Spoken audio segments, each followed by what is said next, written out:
Hello and welcome to Career Stories, the podcast that shares other people's career stories to help you with yours. Hello and welcome to Career Stories, the podcast that shares other people's career stories to help you with yours. I'm Luella Forbes. And I'm Michelle Gander. And we're going to bring you weekly interviews with leaders about their careers. And a monthly chat about what we've learned from those amazing people that we're going to hear from. To help you have a better work life. We'll start by introducing ourselves. I'm Luella Forbes. My background is in organisation transformation and change, and I've spent a lot of my time working to help organisations improve, so improving systems and processes, improving effectiveness, more recently changing organisational structures. I have a doctorate in organisational storytelling and change, and I have recently started running my own business. So this is really my passion project to try and help people with their careers. We can talk a bit more about what that means later.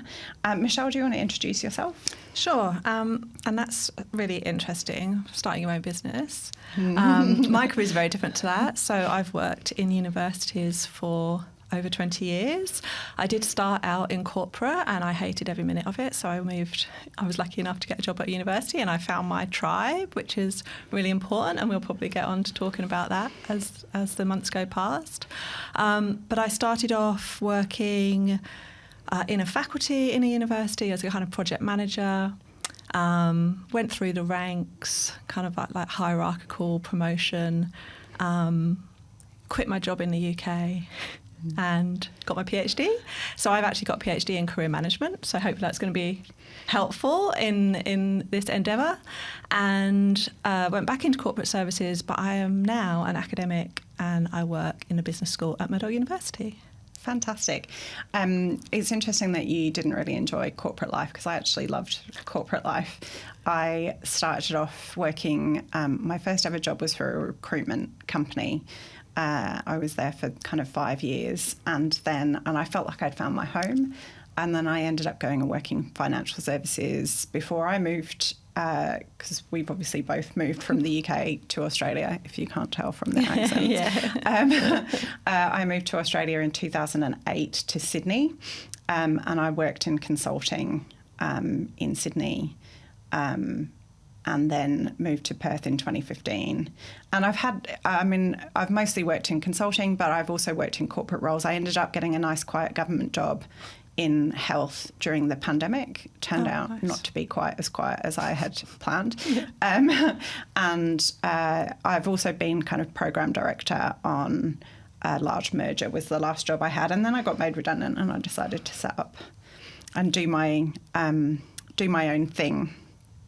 Which is how we end up here, really. Indeed, it is. Have you done anything like this before? Have you done a podcast before?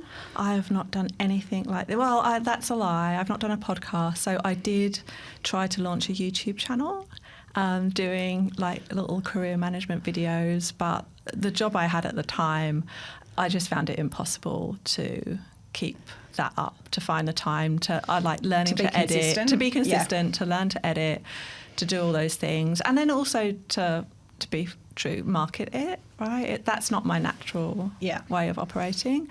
So yeah, I kind of put my feet into that kind of social media pool, but this is the first real endeavour that I'm looking forward to.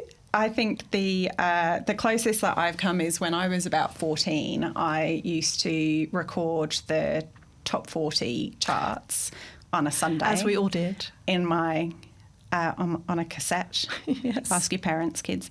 On a little cassette, and then I would record the in-between bits. So I would pretend to be the DJ going, and now take that, singing, whatever, take that was singing. So that you're the only person I've ever met that didn't try to cut that out when they were recording. Oh, yeah, no, I recorded that bit for myself.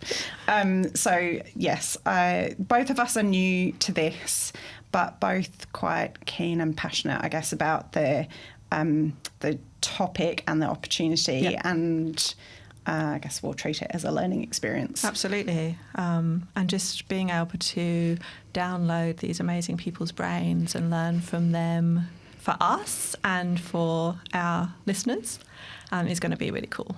Yeah, exactly. So the idea is, maybe I'll talk about kind of where the idea came from. As I mentioned, I got made redundant almost exactly 2 years ago from when we're recording this.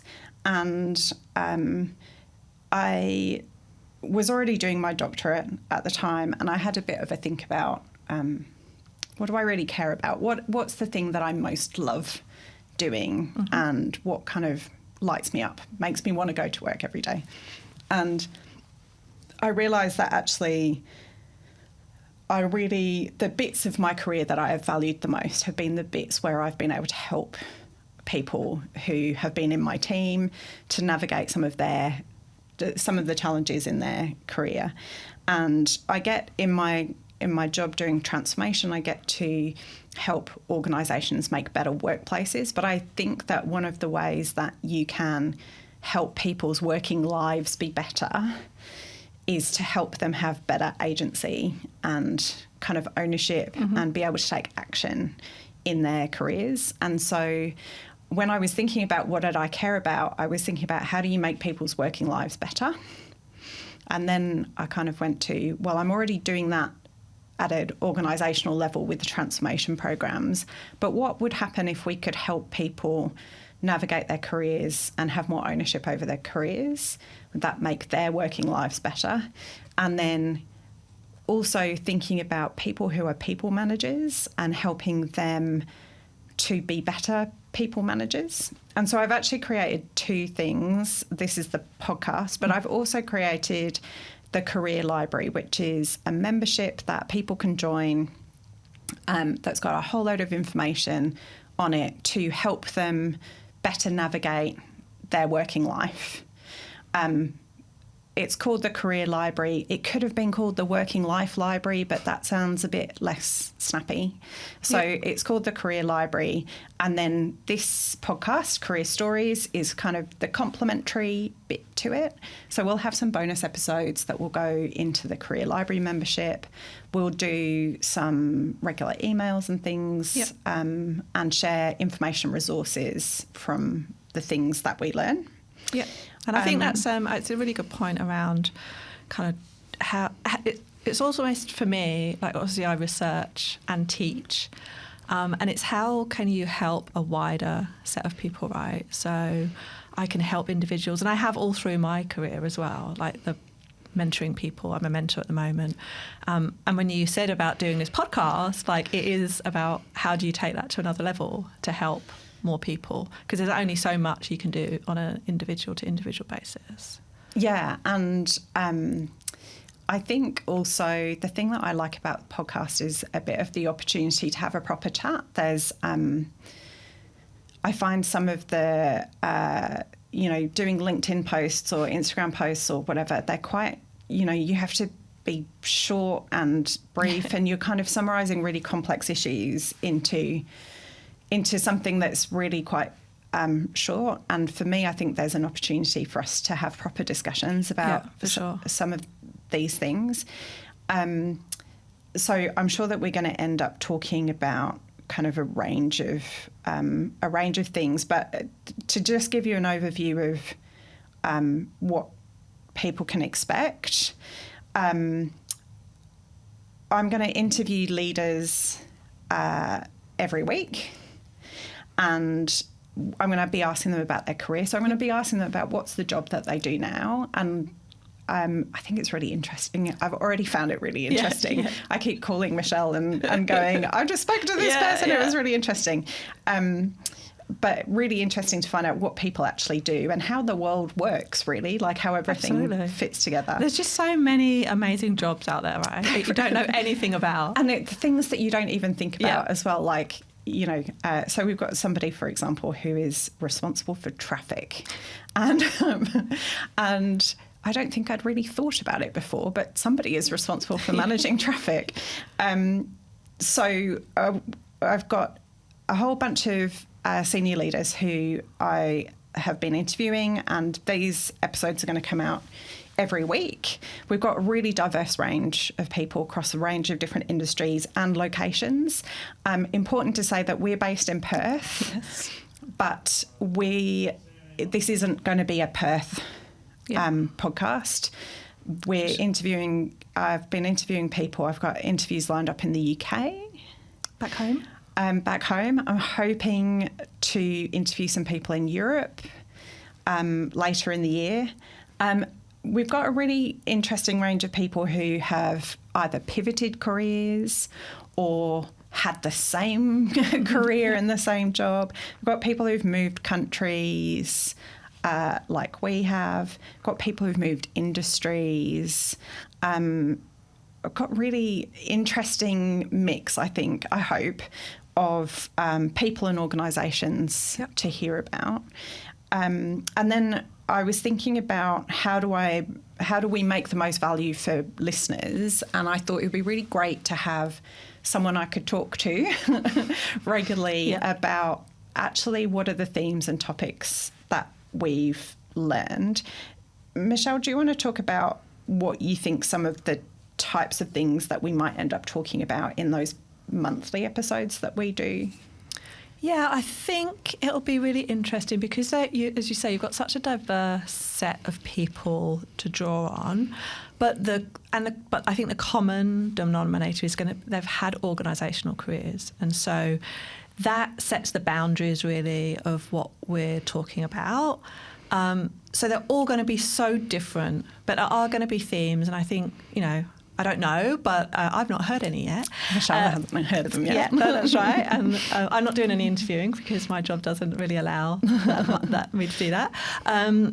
But I think, there's going to be some themes that come through, and probably, a lot of those, I wonder whether we'll end up speaking a lot of time around those soft skills that people have, especially when you get to senior leadership. I think people...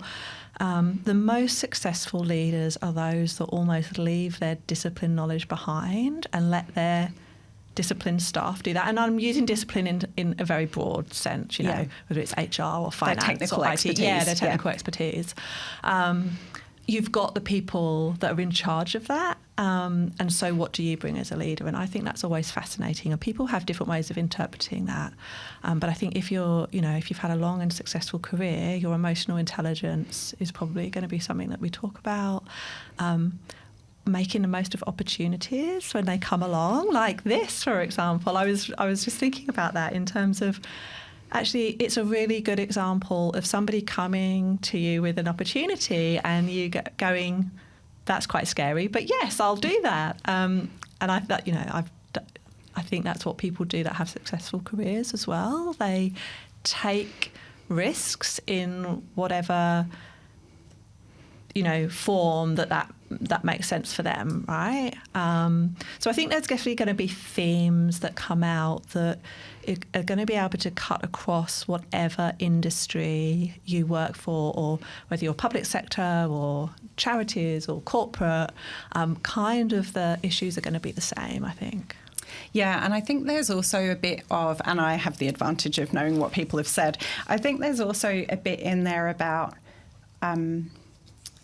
I guess the way that people's careers have changed and evolved in ways that they've either planned or not planned, if you know what I mean, and the decision making, I guess. Absolutely. And how people have made decisions about what happens. And I think all of this is intended really to help people who are kind of trying to think about their next career move, to think about kind of what's important to them and how they might make changes that they want to change.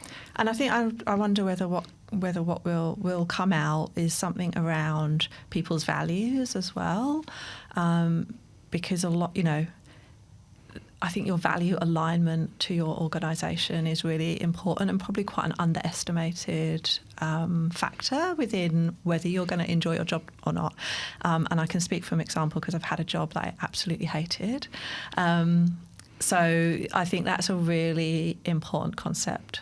And I wonder whether that'll come out strongly. we're going to do interviews every week. We're going to then have a monthly episode. So at the end of every month, Michelle and I will have a podcast where we just talk about what the interviews that you've heard during the course of that month have been and any themes and topics.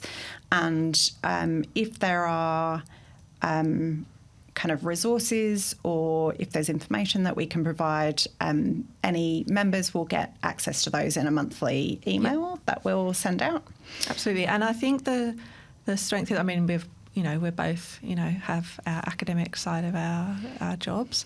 And I think what we can add to that, to the debate around career management, because there's a lot of bad information out there. There's a lot of bad information out there. Well, there's a lot of information out there as well. Yeah, there's a lot of information, some of it very good, some of it not so good, most of it middling. But I think what we've got is that background in understanding that there is a basis of evidence for a lot of this stuff. And we can bring that to the discussion because I think that's actually important. To cut through a lot of the noise, to go, when we're talking about what we've learned from particular interviews, being able to go, oh, well, these are the things, and actually that kind of correlates with what some of the literature research says. And actually that's a really good point, because the kind of critical thinking, I think, is a really important topic in the world at the moment. So the ability to look at something and assess what's true or not. And I'm sure that's going to come up a lot in relation to AI, which I'm sure we'll end up talking about. I'm sure we will. If I see another points, AI LinkedIn post, I'm going to... Yeah, if not multiple points. But the ability to figure out what information you're getting is actually true and evidence-based. Exactly. Versus kind of what people are just speculating about. So that's the format. So weekly interviews with senior leaders, and then monthly Michelle and I will have a chat and reflect on what we've heard and try and give people advice. I think for me it's about taking those key themes that come out and transforming them, I suppose, into those takeaways that people can implement in their own. If you're really trying to actively manage your career, and I think probably most people are, over the long term, like what does this mean? What can I do? Am I looking for a promotion at some point? Am I actually questioning whether this is the right organisation for me? All of that type of stuff. Or if you're not having a good time and you're trying to figure out what your next move is. And then the other thing that's really important to me is I talked about kind of making a difference for people to own their own careers, but also helping people managers. So I think we'll also try and give some tips to people managers for if their team are struggling as well, because I think if people managers, and I'm deliberately using the word managers and not leaders, because I think, I mean leaders as well, but I think anyone who manages people, trying to help them help their people manage their careers as well, I think. Absolutely, and I think is really important. I think everybody underestimates the impact of your direct supervisor on your career. They can be a really positive force, or actually they can be a real block for many reasons. So helping people kind of understand that, I think, is important from both kind of sides. Yeah, and I think we spend so much time at work. Yes. Most of us spend, our whole week at work, and if you're having a bit of a rubbish time at work, it takes over your whole life. Absolutely. And so I think from my perspective, my real aim is how do you help that happen less? Yes. And how do you help people's working lives be better? Yeah, absolutely. Because we're not talking about everyone has a crappy week, right? Or maybe month or whatever. But that just, it's the peaks and troughs of organisational life. But it's that, fundamental, I'm really questioning Yeah, and I'm this. feeling anxious or upset or and I'm not taking valued, it home with me. and I'm taking it home. Yeah, all of that. So I think, I mean, that's a fairly broad ask that we've set ourselves. But I think that's because we like to talk. Yeah. So a podcast will be good for that, I think. Yeah. But that's the broad aim, is to try and help with those types of issues. So in the interview itself, I'll actually ask people about their job. I ask them about their career path. Michelle and I have talked a little bit about that. We'll probably end up sharing a lot, I think, in our monthly sessions about our career paths. But I also do some quick fire questions with them. And so I thought, as a bit of a starter, we could do those today, so that you've got something to compare it to when you get to the interviews. Yeah. But I am an academic, so I'm not sure quick fire is my forte. Okay, so what is your coffee order? So I'm a soy cappuccino girl because I love the chocolate. Excellent. I love a latte, just with the full fat milk. I'll be honest, when I first moved to Australia, I did not like coffee at all, but I don't think that you can live in Australia. No. It took me a while. I think Perth was what broke me. Yeah. Like, I moved to Perth and I suddenly turned into a coffee drinker. Coffee is good. But I have reduced my sugar. Oh, yeah. So I used to have sugar in my latte, and now I just have a latte. So that was the coffee order. So do you prefer to work from home or in the office? Hard question. So I'm probably, if I had my ideal, I'd do half and half, because I love being at home and I can get a lot done, especially when I'm writing. Yeah. But I'm working at home all the time in a minute, and I really miss people. So what about you? I think I'm an outlier in this, because if I could work at home full time, I absolutely would. I love it. I recharge my battery so much better. I'm quite a big introvert, and I struggle a little bit with some of the social convention and the, all of those conversations you have to have with people in the kitchen about what they did on the weekend. And when I'm there, I like those conversations, but I find being in the office so draining that it actually affects the rest of my life. Oh, wow. And that I end up not doing stuff with my friends. And when I work from home, my social battery is so much easier for me to build those social connections that are really important for your mental health and for your well-being and, your life generally. Yeah. And so actually I love I would not working have guessed from that home. about you, Luella. I would have thought you'd be the other way around. How interesting. Yeah. Well, and actually my last job, I was program director for a big merger, 100% from home. Wow. And I loved it. And before that, if you'd asked me whether you could do that and that would be physically possible, I would have said it would have been impossible. But I loved it. And so I love working from home. But I would caveat that with, of course, I love seeing people in the office. I just think I'm more productive and happier when I'm at home more.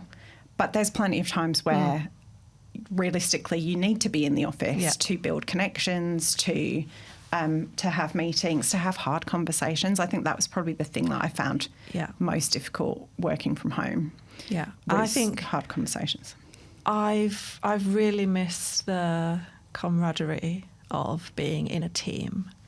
And I know you're still in a team and you can work at home, but for me, it's different. Like, I am probably way more productive at home, but I just miss that being around people. I miss the little rituals of the office. Although I usually complain about the amount of cakes that get bought in for the birthdays, actually that whole ritual of, bonding over cake is not something to be sniffed at. I didn't think I'd miss it, but I do. I think the caveat that I would have, though, is that particular job where I was working from home, everybody was based in different offices all over Australia. So even if I was in Melbourne, or even if I was in the Perth office, I would just be on a Teams call to people in Sydney or Adelaide or Wollongong or Brisbane or whatever. So in that situation, if that's the situation, then for sure, then at home. I think if everybody else is in the office and you're at home, that doesn't work. And I feel like you miss out on too much stuff, because there also ends up being all these side conversations that happen where somebody's just bumped into each other in that annoying kitchen conversation that I just talked about. And they've ended up they've ended up resolving an issue or kind of progressing something, and you kind of miss out on it a lot. But dream scenario, I would be at home the whole time with my dog. We're not doing very well at the quick fire, are we? Do you prefer, are you an introvert or an extrovert? So I'm actually an introvert that has learnt to be an extrovert, if you know what I mean. I do. So example, I went to a get-together on Sunday. Lots of people. I had to basically lay down in a dark room when I got home because my social batteries were just done. And so I'm very introverted in that way, but I'm also very extrovert in other. And in the workplace, I've definitely learnt to be. I think lots of introverts are like that, though. We have to adapt to the world around us that like extroverts. Yeah, I think, one of the ways that I also am an introvert, as I said earlier, but one of the ways that I found to do that is, for example, working on a whiteboard, because then I am doing my introvert thinking kind of real time in front of people, and then they get to share what I'm doing. Okay, yeah. I think sometimes people confuse introverts with shyness. For sure, yeah. And I think quite a lot of people can get confused for me because I'm confident and quite happy to have a chat and, not worried about going and meeting new people and things like that. They then think that must mean that I'm an extrovert. But actually what that means is that I really love doing it for a very short period of time, and then I would like to hibernate. Yes, exactly. Exactly. So, which is what We're I will the same, probably do after this. So do you prefer to use Word, Excel or PowerPoint? Oh, I'm Word all along. I write, like my job is writing. I love it. And so it's Word all the time. Excel, I can read a budget sheet, but, I can't even do pivot tables. PowerPoint's all right, but, who wants to read off a PowerPoint? I think in PowerPoint, I can't do anything in Word. My thesis was a nightmare because I had to actually get my lovely friend Anna, thank you Anna if you're listening, I had to get my lovely friend Anna to format all of my headings and contents pages and everything because I just cannot. Hilarious. I cannot do it, but give me a PowerPoint, I can tell a very compelling story in PowerPoint, and that's because I spent kind of 10 years working in consulting basically. Yeah. What is your comms style? Do you prefer an email, a Teams message, or a phone call? Oh, not a phone call. I'm like a millennial. I don't like to answer phones, so I don't know who's calling. Email or Teams is all right. I don't mind. I'm not very good at looking at notifications, though, so probably you get me best at email. I probably prefer Teams or even a Teams call. As I hassle Michelle on Teams all the time. And I don't respond very quickly because I don't look at my notifications. Is there a book, a podcast or a piece of advice that's shaped your thinking in your career? I did know these questions were coming. So I did actually have to think about this because it's really hard when you've had a long career to think about this, but actually I used to hate giving presentations. I would go bright red. I would forget what I was saying. I hated it with a passion. But kind of as the more senior you get in an organisation, the more you have to do these things. And I once had a friend at a university, Sarah Earle, hello if you're listening, she once told, and it was so silly, I was telling her about this, my fear of presentations, and she just looked at me in this really confused way and went, don't be so silly. And I'm like, oh yeah, I am being a bit silly. But it was such this simple thing that got me to reflect on my own, because it's your own internal dialogue, right? That you blow something up into this big thing, and it's not. You're never asked to give a presentation on stuff you don't know about. Mainly, you're not asked to give a presentation on stuff that happens occasionally. I could wing anything now, almost. But it was actually just this one kind of prompt that got me to rethink my own brain, I think. Yeah, right. Great. What about you? Best piece of advice that I have had, I think,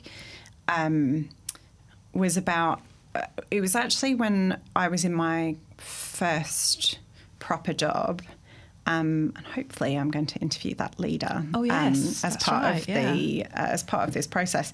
But I was in my first proper job, and my I can't remember if my boss ever actually said this to me, but the way she acted was that she wanted to empower me to be successful and wasn't threatened. I mean, not that she would have been threatened, to be honest, but she wasn't afraid of my success, if you know what I mean, and talked about always trying to encourage the people who are under you to overtake you type thing.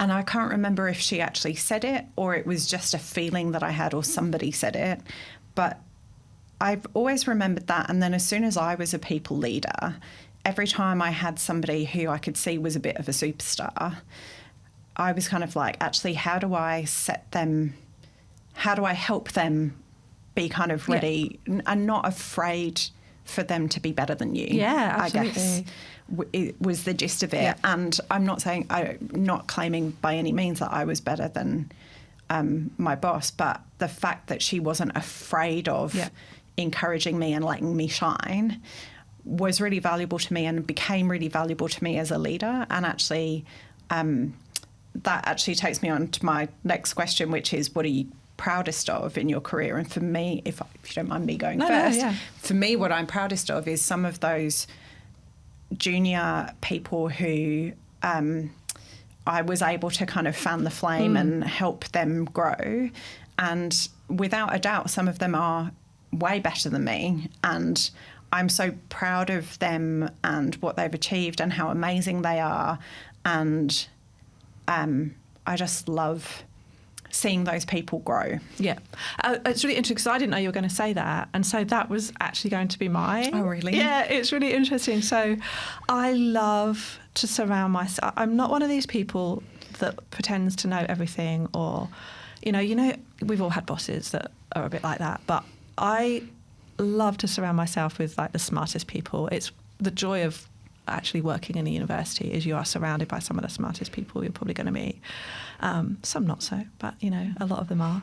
And I remember when I worked at the Open University in the UK, I headed up the office of the Chief Operating Officer. It was like 35 staff, that kind of thing.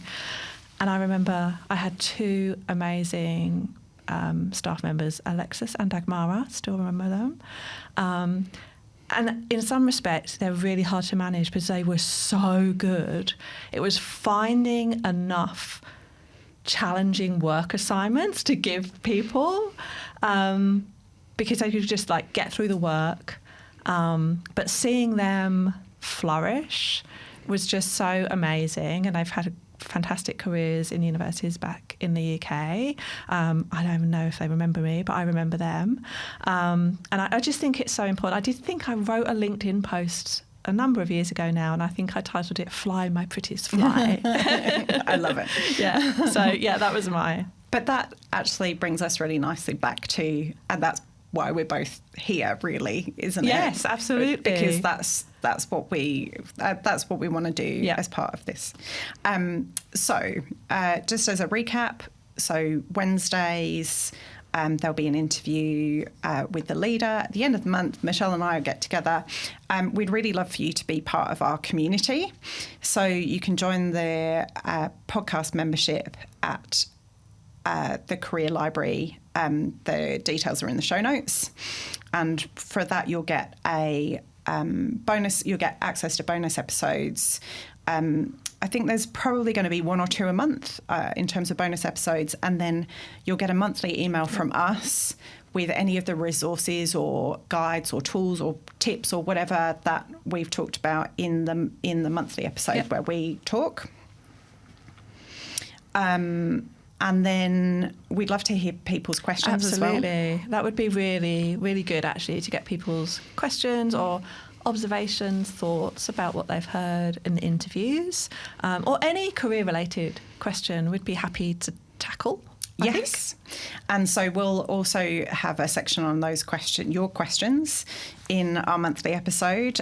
You can email them through to our email address, which is in the show notes, but it's stories@the-career-library.com.